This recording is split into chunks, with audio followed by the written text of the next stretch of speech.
Xitoy Sharq Turkistonda millionlagan xalqni jazo lageriga, turmalarga qamash bilan birga ularning farzandlarini yasil nomidagi bolalar lageriga yig'ib, assimilyatsiya qilib kelgan edi. Xitoy tashviqot organlarining xabari atalmış bolalarni havolalik beqish o'rinlarining zo'r darajada ko'payayotganligini ko'rsatib berdi. Sharq Turkistondagi Xitoy tashviqot organi Tangirtog' to'rining xabarida ma'lum bo'lishicha, 2023-yilning oxirigacha butun Sharq Turkistonda ro'yxatga ilingan atalmış bolalarni havolalik beqish mulozimat apparati jami 1249 ga, engi ilinib boshqarilgani 690 ga yetgan. Natijada har 1000 nopusqa bolalarning havolalik beqish mulozimat o'rni 2,5 ga to'g'ri kelgan. Xitoy hukumati 2020-yildan 2023-yilgacha Sharq Turkistonda jami 143 million 910 ming yuan sarf qilib, bolalarni havolalik beqish mulozimat turidan 84 ni qurib, mulozimat apparatlari qarmog'idagi bolalarni havolalik beqish mulozimat turidan 11100 ni yangidan ko'paytgan.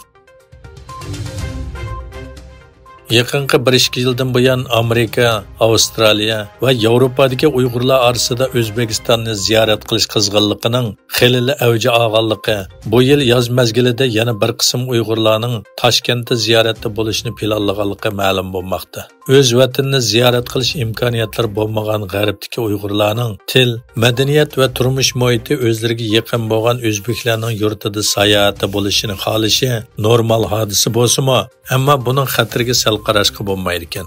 Novastan to'rining bu vaqtdagi ma'lumotlarga asoslanganda, Xitoyning Uyg'urlarga taqobil turish uchun qurilgan O'rta Osiyodagi eng chong terrorizmga qarshi turish ishxonasi dal Toshkentga joylashgan. Toshkent g'arb ellardagi Uyg'urlar uchun, bo'libmi Uyg'ur siyosiy faoliyatlari uchun yanada bexatarlik joy hisoblanmaydi ekan. İstanbul Silivri rayonining shahar boshlig'i Volkan Yilmaz 27 fevral Silivri rayonining Selimpaşa mahallasidagi Uyg'ur ilm-fan ma'rif fondi jamiyatida Uyg'urlar bilan ko'rishdi. Yilmaz Uyg'ur o'qituvchi, o'quvchi va ota-onalar bilan paranglashib, Uyg'urlarning dardlarini tinglashdi. Xitoy Davlatlik Statistika idorasi e'lon qilgan yasimichilik kasbidagi oldingi qatordagi iqtisodiy faoliyat sonliq ma'lumotlarida ko'rsatilishicha, bu yilning oxirgi chorakida boshlangan sohadagi tarixiy davomlashgan. Davlatlik Statistika idorasi e'lon qilgan yasimichilik kasbi setilish boshqarish ko'rsatkichi 2-oyda oldingi oydagiga solishtirganda 0,1 point tuvanlab 49,1 ga tushib qolgan. Xitoy Tashqi ishlar ministerligining bayonotchisi Mao, Amerikaning Xitoy ishlab chiqargan toklik mashinalarning sonliq ma'lumot bexatarligiga tahdid elib keladiganligi to'g'risida tekshirish elib borganligi to'g'risida bayonot e'lon qilib, Amerikaning iqtisodiy va savdo masalalarini siyosiylashtirishi faqat o'zining mashina sanoatining taraqqiyotiga ziyon yetkazadi dedi.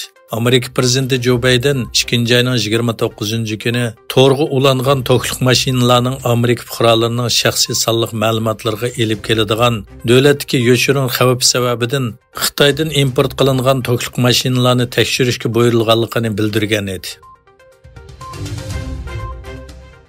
Yaqinqi yillardan buyon Xitoy bilan Pokiston munosabati nurg'un sohada taraqqiy qildi.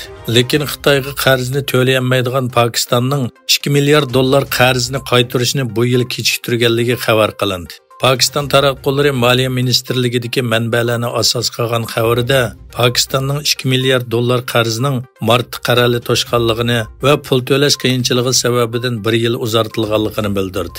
Vaqtli Moliya va Kirim ministri Shamshad Akhtar Reuters agentligiga Xitoyning Pokistonga 2 milliard dollar qarzi pul berganligini dalilladi.